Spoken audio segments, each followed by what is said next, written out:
दोस्तों नमस्कार। बिहनिया संजय से मैं कौशल तिवारी।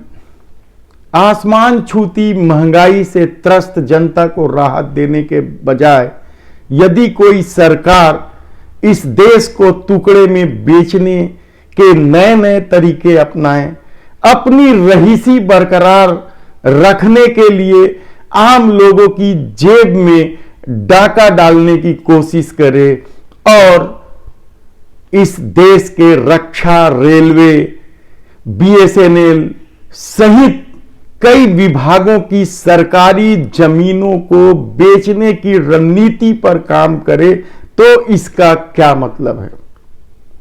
हमारे पड़ोसी देश श्रीलंका में हालत खराब है, अस्पतालों में दवाइयां नहीं हैं, डीजल नहीं है, पेट्रोल पंपों पर सेना की नियुक्ति करनी पड़ी है और आम आदमी के लिए 2 जून का रोटी या भोजन मुश्किल होता चला जा रहा है। और वही स्थिति यदि इस देश में सत्ता करने में आमदा है तो फिर आप किस परिस्थिति में इस देश को ले जा रहे हैं। जी हां दोस्तों, आज से सत्ता का नया खेल शुरू हो गया है। यह नया खेल यह है कि 80 करोड़ से अधिक लोगों को मुफ्त में राशन दे दो और बाकी लोगों की जेब काट डालो। गनीमत है वे गर्दन काटने की बात नहीं करते हैं।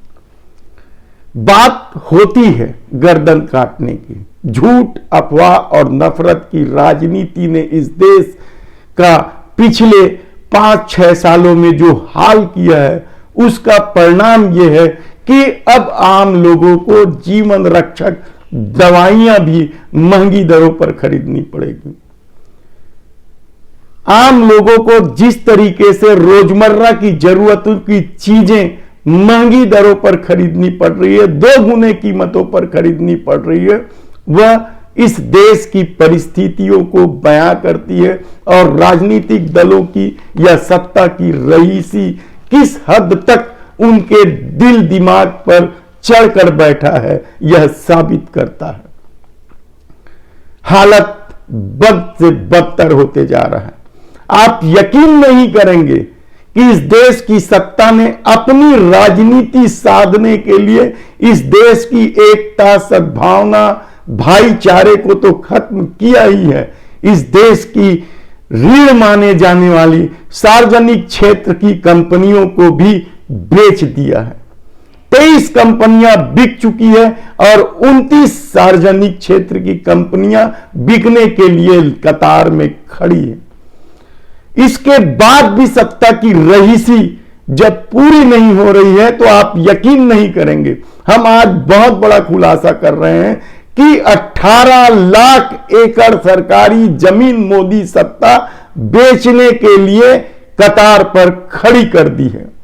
इसमें रक्षा क्षेत्र के डिफेंस के जमीन है, इसमें रेलवे की जमीन है, इसमें बीएसएनएल की जमीन है और बहुत सारे बैंकों के एसेट्स हैं जिसे सरकार कौड़ियों के मोल पे निजी हाथों को बेचने के लिए लाइन लगा चुकी है, सूचीबद्ध कर चुकी है और इसके लिए बकायदा एनएमपी नाम की कंपनियां का भी गठन कर दिया गया है जो रेलवे, रक्षा, बीएसएनएल सहित विभिन्न सरकारी उपक्रमों के या विभागों की सरकारी जमीनों को चिन्हित कर निजी हाथों को सौंपेगी।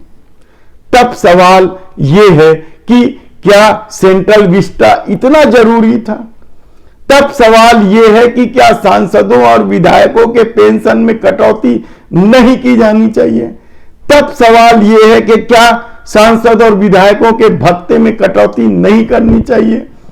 क्या बहुत सारे सवाल हैं। आप इन सवालों में मत जाइए। हम आपको बता दें कि आज से होम लोन के ब्याज पर जो सब्सिडी दी जा रही थी वह खत्म हो रही है। अब सड़कों पर भी आपको ज्यादा पैसे चलने के लिए देने पड़ेंगे। टोल टैक्स 10 रुपए से लेकर 65 रुपये तक बढ़ा दिए गए हैं। महंगाई, पेट्रोल और डीजल के दाम तो पिछले एक हफ्ते से लगातार बढ़ रहे हैं।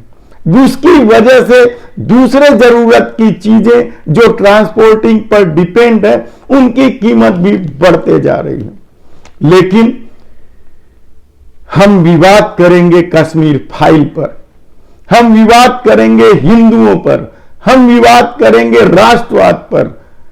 आदमी मर जाए भूख से, आदमी घिसट घिसट कर जिंदगी जीने को मजबूर हो जाए, लेकिन हमारा ध्येय हिंदूवाद, हमारा ध्येय राष्ट्रवाद, हमारा ध्येय नफरत की राजनीति यदि है तो फिर इस देश की हालत आने वाले दिनों में और भी बदतर होने वाली है। आप यकीन कीजिए, आप हैरान हो जाएंगे।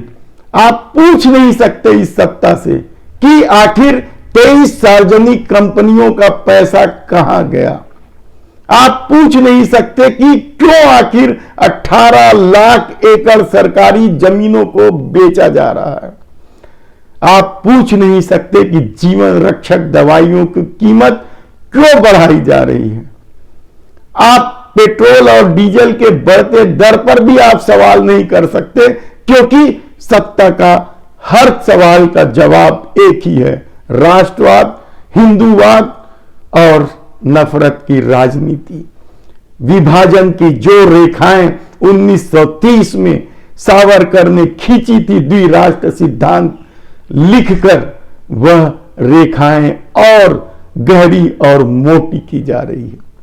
उन रेखाओं को मिटाने की जरूरत थी, लेकिन उसे इतना गहरा किया जा रहा है कि लोग उसी में फंसकर रह जाए। और आम आदमी को देने के लिए सरकार के पास मुफ्त में अनाज तो है ही है। आप मुफ्त में अनाज खाइए और हमारे साथ जुड़े रहिए। इस देश की चिंता छोड़ दीजिए, इस देश की चिंता हम करेंगे। और कैसे करेंगे यह किसी से छिपा नहीं है कि किस तरीके से भारत आर्थिक बदहाली के दौर से गुजर रहा है। एक समय था यदि पाकिस्तान में कुछ जरूरत की या खाद्य सामग्री की वस्तुएं बढ़ जाती थी तो हिंदूवादी ठहाका लगाते थे। लेकिन आज क्या स्थिति है? आज इस देश की क्या स्थिति हो गई है?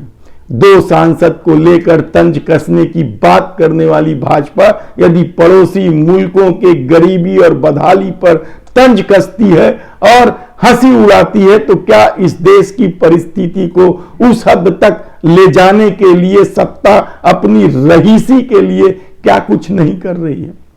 आम आदमी कैसे जिए, ये एक अलग सवाल है। लेकिन यह हैरान कर देने वाली बात है कि 23 सार्वजनिक कंपनियों को बेच देने के बाद भी अपनी सत्ता की रहीसी में कोई कमी नहीं हो रही है।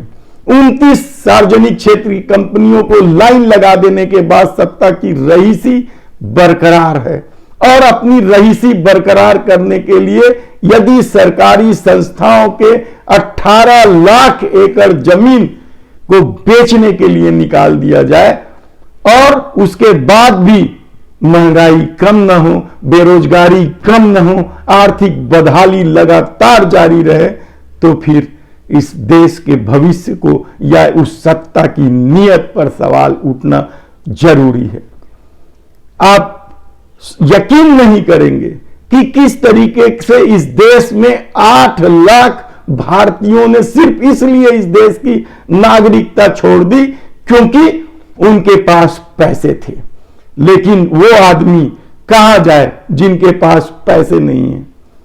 लेकिन सम्मान उनका होगा, उन एनआरआई लोगों का सम्मान होगा जो लोग इस देश को अपने पैसों के दम पर ठोकर मारकर अपनी रहीसी बरकरार करने विदेश चले जाते हैं। लेकिन जो आदमी यहां खून पसीने और गाढ़ी कमाई करके जीवन यापन कर रहा है, उसे सत्ता और प्रताड़ित करेगी।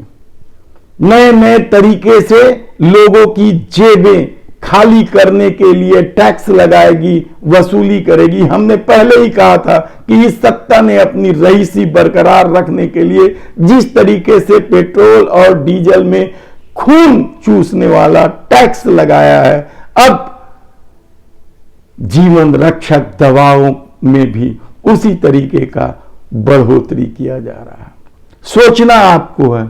हम हंसी उड़ा ले दुनिया के गरीब देशों का कि उससे हम बेहतर है, लेकिन यकीन मानिए कि जिस तरीके से सार्वजनिक क्षेत्र की कंपनियां बेची जा रही है, सरकारी संस्थाओं की जमीनें नीलाम करने के लिए लाइन लगा दी गई है और महंगाई और बेरोजगारी बढ़ रही है, आने वाले दिनों में यह भयावह स्थिति का संकेत है। धन्यवाद।